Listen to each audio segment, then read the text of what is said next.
बाजारों का रुख है वो शायद इकोनॉमी के रुख से थोड़ा सा मुझे डिस्कनेक्ट लगता है। जैसे कि कल आप देखिए बैंक ऑफ इंग्लैंड ने 0.5% ब्याज दर एकदम से बढ़ा दिया और वहाँ का सेंट्रल बैंक कह रहा है कि दिसंबर तक यूके की इकोनॉमी रिसेशन में चली जाएगी।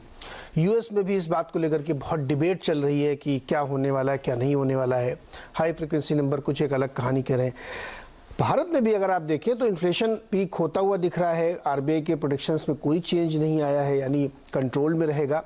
फिर भी कॉस्ट ऑफ मनी बढ़ रही है। क्या ये आगे जाते हुए कंपनीज के लिए जो एक्सपैंड करना चाहती हैं या कंज्यूमर के लिए जो कंज्यूम करना चाहता है एक मुश्किल पैदा करेगी? तो इसका जो इंटरेस्ट रेट बढ़ने का जो इम्पैक्ट है तो उसका 2-3 तरीके से आप सोच सकते हैं। एक, इंटरेस्ट रेट इंक्रीज की वजह से ग्लोबली, आप एक यूएस का एग्जांपल ले, उधर उनके कंज्यूमर पे कितना इम्पैक्ट आया और हमारे कंज्यूमर पे कितना इम्पैक्ट आएगा। तो यूएस में इंटरेस्ट रेट उनके लेवल से बहुत ज्यादा बढ़ गया, तो एब्सोल्युटली अगर कम भी हो तो भी, तो इसीलिए उनके कंज्यूमर में आपने देखा होगा कि इम्पैक्ट ज्यादा पाया गया। तो आप अगर कमेंट्री मॉर्गेजेस की हो, जो हाउसिंग लोन बोलते हैं, या फिर उधर की रिटेल इंडस्ट्री की हो, उधर की कमेंट्री ज्यादा टर्न होना शुरू हो गई। पर इंडिया में वो जो इंटरेस्ट रेट इंक्रीज आप बात कर रहे हैं, उसमें 2 ऑब्जर्वेशन है। एक, आप कॉर्पोरेट सेक्टर को अलग से सोचेंगे और रिटेल को अलग तरीके से सोचेंगे। कॉर्पोरेट सेक्टर का ऐसा है कि कॉर्पोरेट सेक्टर में ये टाइम इतना लिवरेज है नहीं जितना पहले था, तो उसके हिसाब से आप जो इंटरेस्ट कॉस्ट बोलते हैं वो इतनी बर्डनसम है नहीं। और ये मैं जनरली एक वाइडर टॉप 300-400 कंपनीज की बात कर रहा हूँ लिस्टेड स्पेस में। तो वो जो स्ट्रेस रहती है इंटरेस्ट कॉस्ट बढ़ जाएगी, वो इतनी है नहीं जितने लास्ट टाइम जब भी कभी क्राइसिस सिचुएशन आई तभी एक्चुअली लिवरेज लेवल ज्यादा थी। दूसरा, अगर हम रिटेल की तरफ देखें या फिर कंज्यूमर्स की तरफ देखें तो उधर भी वही है कि एक रफ कैलकुलेशन किया जाता है कि अगर इंटरेस्ट रेट बढ़ेगा तो आपका ईएमआई कितने से बढ़ेगा। तो उसमें जैसे यूएस में वो नंबर 30%, 40% ऐसे नंबर पे वो नंबर आ जाता है, ताकि इंडिया में जितना कैलकुलेशन चल रहा है उसमें अभी तक 8 से 15% की का एक नंबर अपने सामने आता है। तो ये जस्ट नंबर बता रहा हूँ कि हमें डिफरेंस का एक थोड़ा ज्ञान हो। तो इस हिसाब से अगर हम देखेंगे कॉर्पोरेट सेक्टर या रिटेल सेक्टर, तो हमारे इधर just because of interest rate increase ज्यादा इम्पैक्ट नहीं आना चाहिए।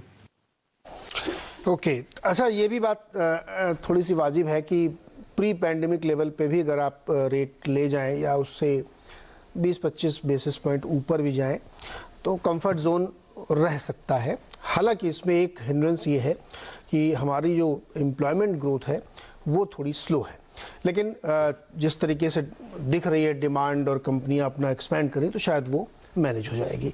अब आते हैं आपके फंड के ऊपर। एक्सिस ब्लू चिप फंड में जो उसका कंपोजिशन आपने रखा है, इसमें बैंकिंग और फाइनेंशियल में बहुत ज़्यादा इन्वेस्टमेंट दिख रहा है, कंसंट्रेशन बहुत ज़्यादा है। ये एक बड़ा हमने जनरल फिनोमेना देखा कि बहुत ज़्यादा बुलिश है आजकल लोग बैंकिंग एंड फाइनेंशियल सर्विसेज में। बहुत सारे फंड्स पे बात करिए, वहाँ पे भी, इन जनरल भी, एक्सपर्ट में भी, पीएमएस में भी, आप जहाँ देखिए, क्या ऐसी वजह है कि आप लोग बैंकिंग फाइनेंशियल में इतना ज़्यादा बुलिश हैं? तो बैंकिंग और फाइनेंशियल सर्विसेज सेक्टर, उसमें से भी मैं उसका एक सब सेगमेंट बोलिए कि रिटेल क्रेडिट ग्रोथ जिसमें बोलते हैं।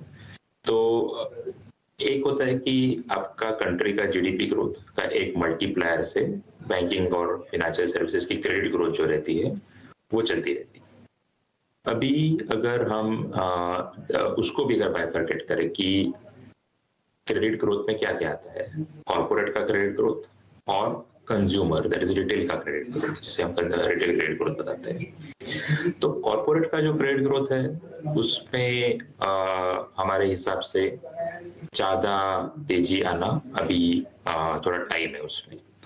पर जो रिटेल का क्रेडिट ग्रोथ है वो अगर हम कैलकुलेट करें तो, और हम अगर प्री कोविड टाइम पीरियड में जाए 2020 में, तो रिटेल क्रेडिट ग्रोथ है वो टाइम पीरियड में उसके पहले 5 साल 10 साल तक ऑलमोस्ट अर्ली टीन्स में, यानी जिसे 10 से 15% के ग्रोथ CAGR बेसिस पे चल रही थी।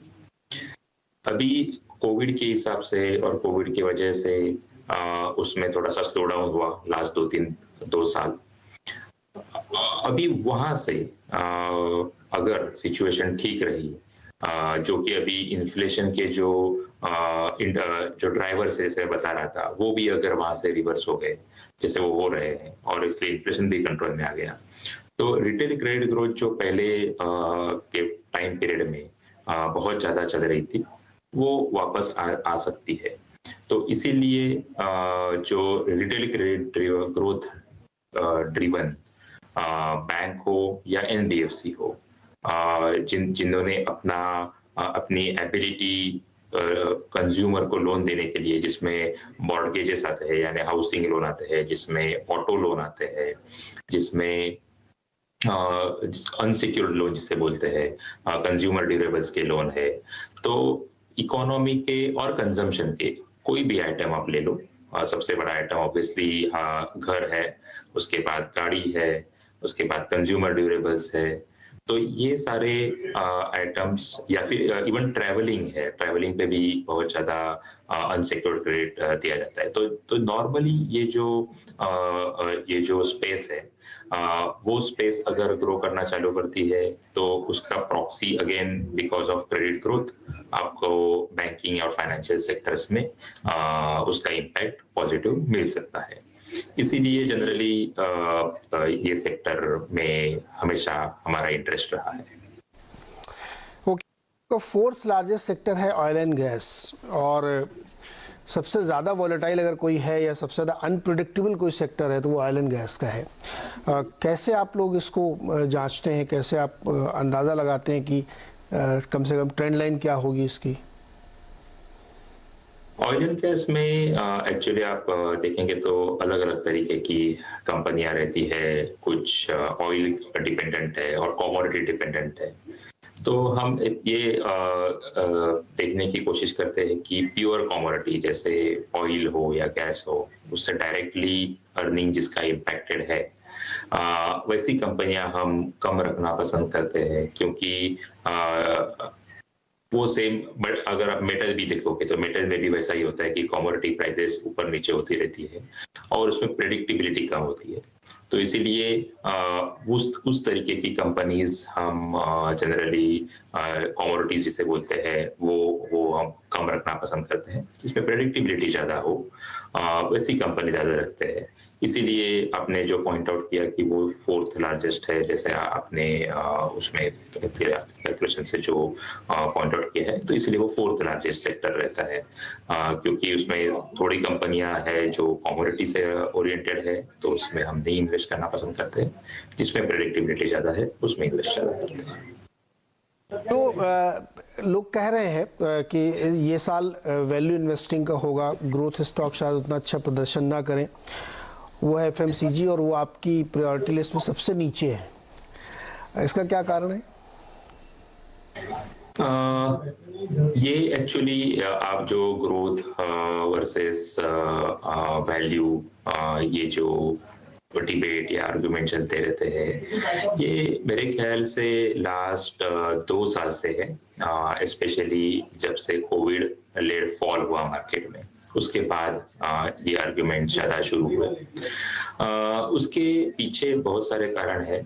सबसे पहला एक कारण है कि अपने एक नॉर्मली क्या होता है कि और अपने FMCG का भी एग्जांपल दिया उसमें ग्रोथ स्टॉक्स में, कि जो स्ट्रक्चरल ग्रोथ रहती है, जिसमें स्ट्रक्चरल क्रेडिट ग्रोथ हो, CAGR basis 10-10%, 12-12% retail credit growth जैसे मैं आपको बताया, या फिर India consumption story which is a structural story.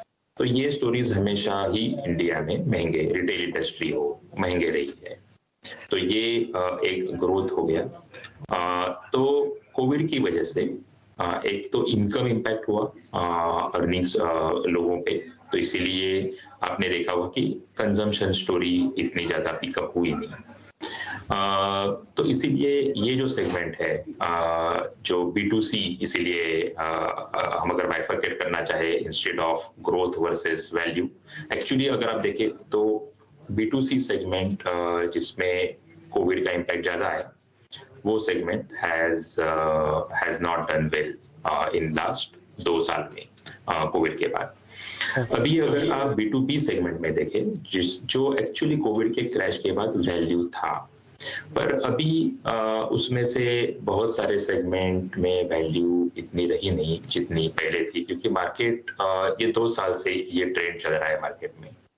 तो इसीलिए शायद अभी यूटिलिटीज हो, कमोडिटीज हो, ये 2-3 सेगमेंट है, या फिर ESG रिलेटेड कंपनीज हो जिसमें कंसर्न्स है, तो ये 2-3 सेगमेंट है, वहां पे आप पाएंगे कि value in a classical sense, जिसे वैल्यू बोलते हैं, वो अगर आप कैलकुलेट करेंगे तो वहां पे आपको दिखेगी।